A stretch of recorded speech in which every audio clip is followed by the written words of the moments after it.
So, louder? Okay. In essence, cryptography is just making things hard to read, so that if you want to send a message to a friend, only you and that friend can read it, and not anybody in between. So to start with, we'll start with some definitions of what people in the world think this topic is. So this is the first definition on Merriam-Webster. The enciphering and deciphering of messages in secret code or cipher, also the computerized encoding and decoding information. So if you don't like that definition, there's a second definition, also in Merriam-Webster, which is secret writing, which makes a lot more sense. So that's what we can start with. So today, because modern cryptography is very math-based and very complicated, it often takes a PhD to really fully understand. So instead of delving into that, I'm just going to talk about some kind of old-fashioned crypto and some old ciphers that are still really fun to look at and learn, but are not nearly as complicated and don't require that kind of background. So to do that, we'll start with a few basic terminologies so we're kind of on the same page. Plain text is the message that you're sending, so it's the words in English, like hello. That would be the plain text. The key is the shared secret, or the thing that you're encoding it with, so that you and the person you're talking to both know the secret. And so the cipher encryption is the process that takes the key and the plain text, kind of mixes them together and gives you another thing, which is called the ciphertext, which is the gibberish which is being sent. So why do we care about encryption? Internet is used for a lot of very important things, and we want to make sure that those things are only visible by the people who are visible by. And it's a lot, you use the internet for a lot of important things, even if you don't know it. Like connecting to a bank or other uses where you don't want just any random person to know the information you're sending. Also, yes, so keep these secrets while on the internet, and also it's fun. So, cool thing to know. So this is the first cipher I'll show you. It doesn't go well on a computer screen, so I'm going to draw out a quick demo for you. Okay. Sorry for the this one. It is. Hope you all can see the background. I'm going to ask these markers. This is terrible. Okay. It's terrible. Try this one. This isn't working. There we go.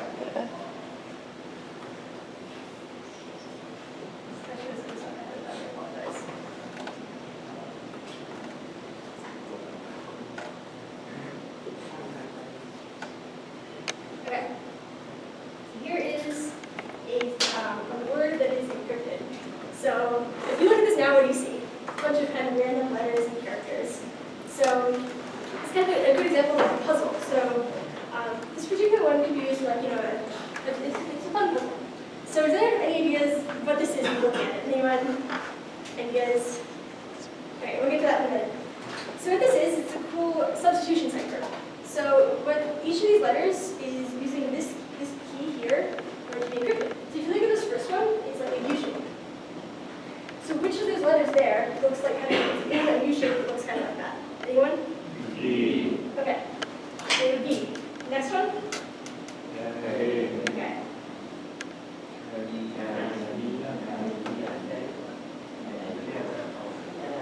Yay. You just broke crypto. Congratulations. Okay. So next, here's another fun cipher. It's called a rail-fence cipher. So it's a slightly different version of a cipher. So this one is a little bit harder to write out. So this looks like some random gibberish, right? If you look at it, it's hard to see what it means. If you put the letters down the 3 columns, you can see it scrambles a whole message for you. It's not just an individual letter. So these two messages are examples of are the 2 major types of cryptography for end-to-end encryption. So the first one was a stream cipher, where each letter was put in one at a time and substituted for another letter. And the key in this situation was just that picture where you know which letter goes to which image. And the second one is a block cipher, where you have to have the whole message all at once. You have to put all, place a segment of the text in at a time in order to make those columns and encrypt or decrypt the message. So important things to note about these are, in a segment like this one, once you know that this symbol here is an A, you can see a message that's, say, 100 characters long, and find like 50 A's in it. So then you just decrypted a significant portion of the message, but only knowing one part of the message. And then using like things you know about English, you could say, okay, so this one letter word here is probably an A or an I. And from there, you can just know a lot of information about the image. And in this particular example, you can see there's a a lot of repeated sections and repeated letters. So once you knew that, say, there was an A, you would have A blank, A blank, A. There's not that many words that fit that, so you could probably figure out what the message is saying.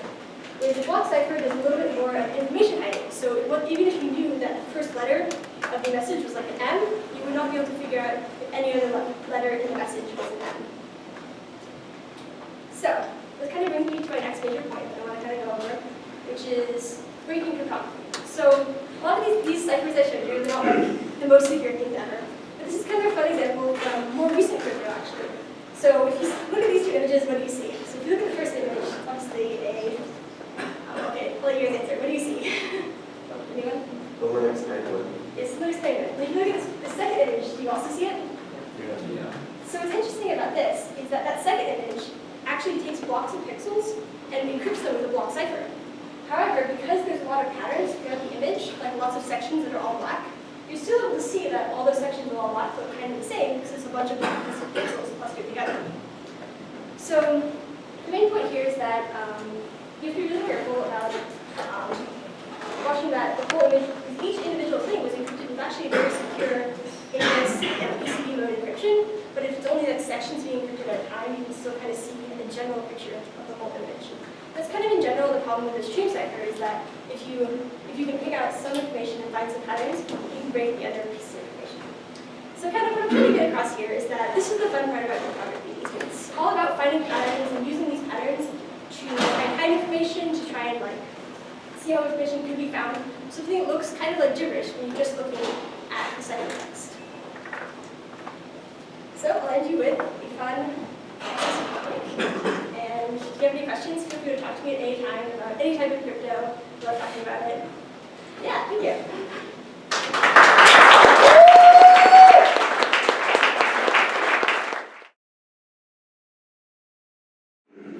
I am going to talk to you and show you cat pictures in order to describe operational security, or OPSEC, and why it's not as easy as it sounds. So let's start off. What is OPSEC? OPSEC is about keeping the right secrets, essentially. It's about protecting your business, protecting your intellectual property, protecting even your own laptop from potential attackers. It's about the security that's involved in the process of getting something done. Here we have an OPSEC fail, which is Captain Jack forgetting to block his screen and realizing it only later in Davy Jones' locker. So moving right along. So we have a lot of process involved in connecting to the internet. And let's say we do our banking on bank.com, and then that nice green block tells us, oh, you are connected to someone who is in fact bank.com. And that process of verifying a website basically being able to assert to you that that is who they say they are is a very complicated process that has a lot of players involved, a lot of third parties called CAs, and it's very cryptography laden system. And one of those things that process hinges on is these secret keys that these CAs hold, which they basically promise to everyone to keep very, very secret and secure. And that goes pretty well most of the time, until it doesn't. This is the website of a CA with that file there. It's rather fuzzy now, but that file there is actually the secret key available for download over the open internet. So that's not exactly what you want. And this is a great talk, by the way, by Moxie Marlinspike. There it is, which I recommend checking out if you have some interest in how that whole system works. But essentially, we've got a lot of trust going on, and sometimes that trust is very misplaced. And so, we think of OPSEC as really important for defenders, people securing systems. But, as hackers, we actually have to have a lot of OPSEC as well. So this is a fun story. I was working 2 summers ago. I was working for a firm that does what's called penetration testing. Companies would hire my company to essentially try to either attack their computer system or attack their physical location. Sometimes it meant lock-picking doors, tricking security guards, and basically breaking into a server room, installing some malware, and getting out of there. So I was on one of those engagements. where we were actually doing a physical security test. And we were dressed up as ISP people. And, louder? Yes. Okay. We were dressed up as ISP members, people there to fix the internet. And we got past the front desk that way. We had actually I had a utility kilt with a big Ethernet cable on it. I was like, how do ISPs dress? This is good. So we got through the front door, and we got past the front desk, saying, oh yeah, we're going to go to your server room, we're going to fix your internet, and we're going to get out of here. And I'm walking down the hall, and there's a security guard walking the other way. And I give him a nice little wave, and he's like, hold on. Who are you? And he was like, oh yeah, I'm Bob, I'm from the ISP, I'm here to fix the internet. You should see me on the calendar, you should email, some random manager's name that I found. Just like, oh yeah, email them, you can totally see why I'm totally not lying to you and breaking into your building. And he goes, okay, all right. So did Sullivan send you? And we were like, oh yeah, he totally sent us, that's exactly what happened. And then he promptly kicked us out.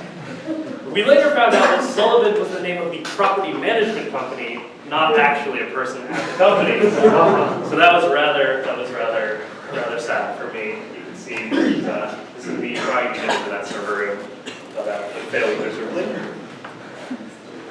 And so OPSEC happens in weird places, but it also happens in very, very mainstream places. And you may have seen some news recently about Windows and the Windows boot key snafu, as ours great reporting decided to call it. So they have this process called secure boot, which essentially on their devices ensures that the operating system that comes up when you turn the device on is Windows. It verifies that you're not running any Linux or whatever the heck you found on the internet. And the goal here is to, they want their software running on their hardware. And there's of course some more cryptography involved whenever you're trying to protect data in that way. There's cryptography usually sneaks in sidelong. And so the way they did this was dependent on a secret key that basically validated, oh yeah, that's Windows, they passed the key check. And then they put that key into the operating system and shipped it on all of the devices. And so, a few million, maybe tens of millions of people then had that key readily accessible. And so, like another situation, we've got trust. We assumed that they were going to do something reasonable, and instead they sent all of this key to anyone on the surface. And then, of course, now that key is out there forever. They can't change, but because of the way it was shipped, they can't change it. And so, essentially, it's completely useless. And so, for those of you who understand pictures better than words, I decided that we'd have a visual guide as well. So to your left, we have some good OPSEC. This is a tent being aptly secured from I believe it's a corgi, potentially a humane. Regardless of the breed of dog, that is some wonderful OPSEC. Now on your right, we have not quite so good OPSEC. See, the operation seems to be going very well until the victim party here realizes what's going on. This is actually exactly what happened to me when I was at the Sullivan building. Was everything was going great until it just didn't. And so that's really why you need to verify that your OPSEC is solid. So yeah, thanks. I just wanted to give you a brief overview.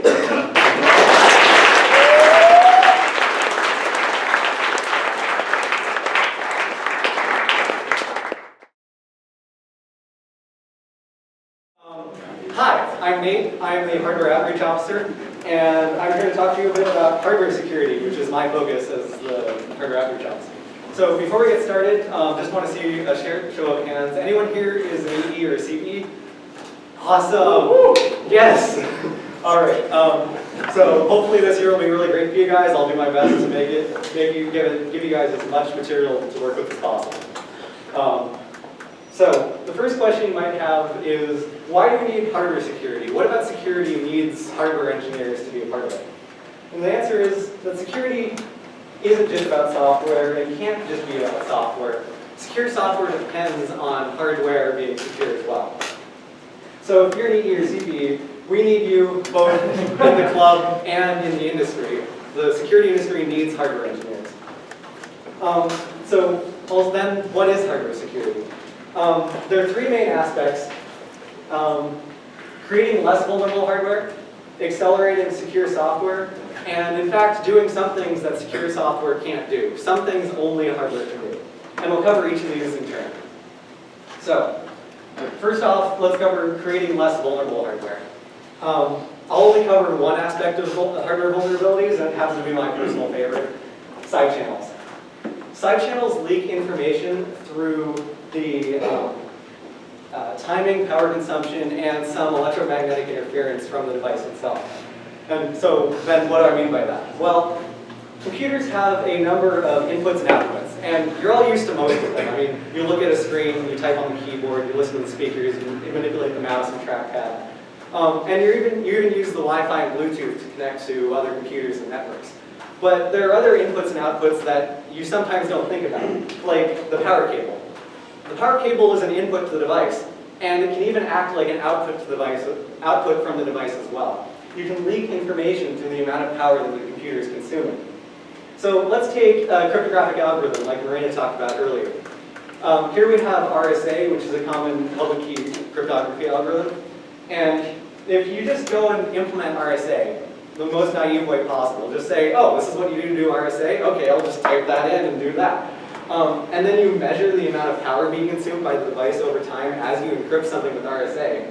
You can see the power fluctuates with time.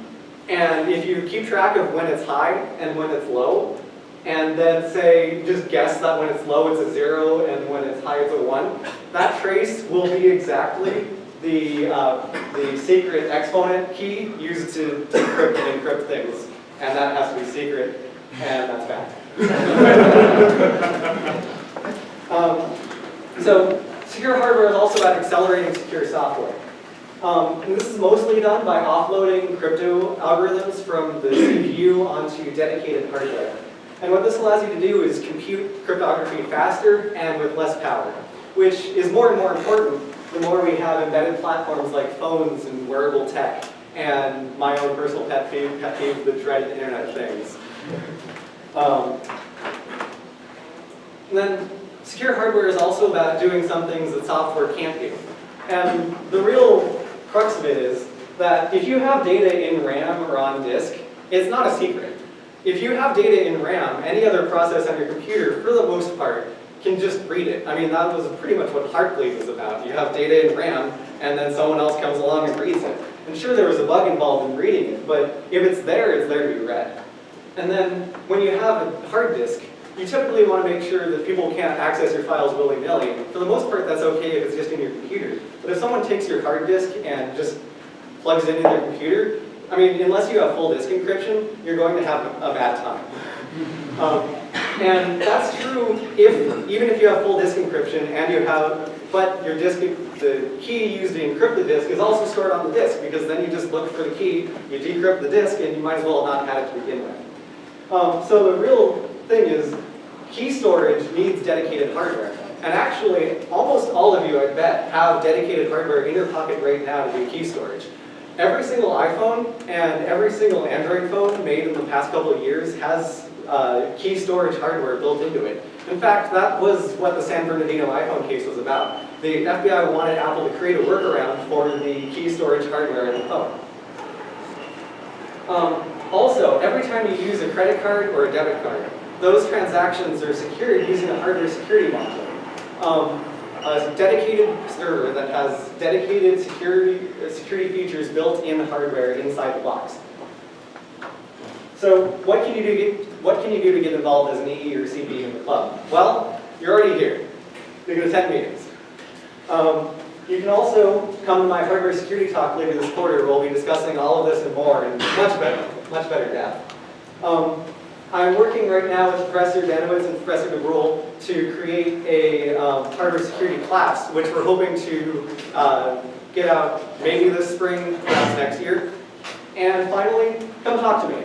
Part of my job as hardware outreach officer is to connect you guys with professors and professors with you guys to work on hardware security projects. And that's your personal projects if you have one, professors' projects if you know of one that you want to get on or want to be directed to one, or even your senior project. I can put you in touch with professors to work with on hardware security. Thank you.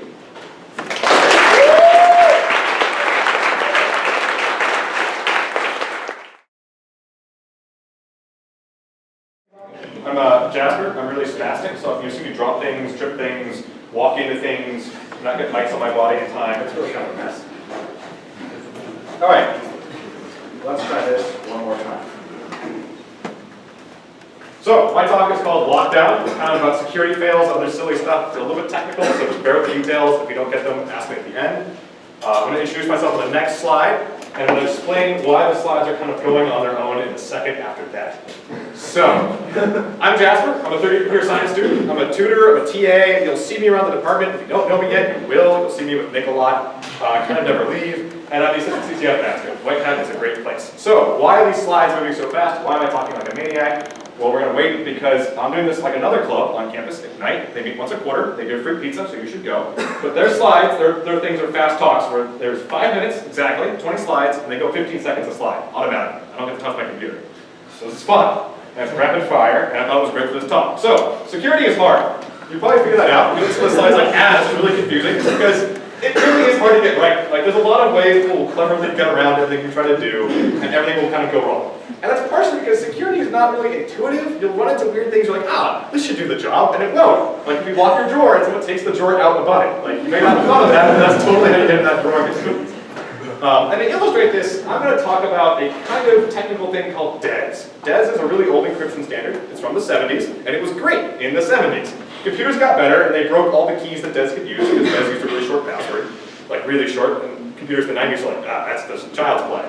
So everyone's like, all right, well, we need better encryption, because that's important. It's like, well, what if we double encrypt it, right? That should be like kind of twice as good, or 2 to 56 times stronger, 2 keys. No, double DES is only twice as good, because of weird math stuff that you would never expect if someone told you this in a class. You're like, wait, what if we go 3 times? That totally works. For bizarre math reasons, that totally works out. 2 is bad, 3 is fine. And that's kind of beyond like the basic stuff. Security is about complicated systems. And your system's only as good as the weakest link. Like that zip tie. Master locks also pretty bad, but zip ties are really bad. And to illustrate this, I'm going to talk about something really important, like TLS and SSL, which are how you communicate securely on the internet. And you think, that sounds important, I do all my banking on the internet. And you're right, that is really important. But in 1995, nobody thought of it yet, so somebody's like, we should probably do that. And they tried their best, they tried their hardest, and their first version was so bad they never released it because it was totally broken before they released it. So Netscape just went on to version 2. Like, that was the first try at securing the internet. And that lasted for about a year. And a year later, like, all right, that was also really bad, and everyone's found all holes in it, and it's totally broken your internet security, which is no good, because they still know your bank information. And they went to version 3. Version 3 made it about 3 years, and then they got to TLS. It was like, we're going to overhaul from scratch, guys. This is hard and crappy and it's bad. And TLS solved all their problems until someone's like, well, I can just tell TLS that I don't know TLS, and we'll go back to SSL, which is totally broken, and then we're back in delete hacking days. It's like, kind of telling the security guard, like, oh, I forgot my password, I forgot my key at home, can I walk in and get a new one? He's like, oh yeah, no problem, come on in. So obviously we got rid of these really bad old standards, right? Like, 5 years ago, 20 years after they were made, it was like, oh yeah, they're broken, but you can keep using them for a decade. That's totally cool. And really, really terrifying. But of course, that's not really the weakest part. Any security system, the weakest part is the user, because humans are terrible at security. You can attack humans in all kinds of really fun, interesting ways, like finding their password written down next to their computer, or calling them and saying, I'm the IRS, if you don't call me right now, we're going to arrest you. You're like, here's my social security number, I'm totally trusting you. Or maybe, they've proven that if you find a USB drive on the ground, most people will take it and just plug it into their computer, which is great at really important places like Google. Also, if you have all these magic systems for people going to secure areas, people often don't check if someone follows your group in the door after lunch, so they just walk in. That's because security is not always valued. A lot of people are like, it's expensive, it takes time. The executives are like, we don't want to do that, we want more money. And that's kind of terrifying. So I want you to think real fast, if you could secure one thing in the world, one thing. And I want you to think really hard because there is a correct answer to this question. And I don't think you're going to think of it. My French fries. No. Because if you didn't pick this, I'm going to nuke you because it's the US nuclear supply. They're really important because they can end the world several times over if you don't secure them. And that's great, right? Because, sometime in the 70s, the command was like, hey, we're worried. We have too many security measures to retaliate quickly if Russia nukes us. So they changed the codes. to all zeros for 20 years. That terrified the shit out of you. I don't know what does. That's awful. And eventually someone found out, they're like, oh, we should change that, and they did. But 20 years, that was always between us and just apocalyptic badness. So thank you. I hope you come to White Hat. I won't always talk this crazy, but if you come to the Ignite Talks, there's free pizza, there's free root beer, so you should come. I will talk this fast, and it'll be even funnier, I hope. Thank you, and enjoy your course.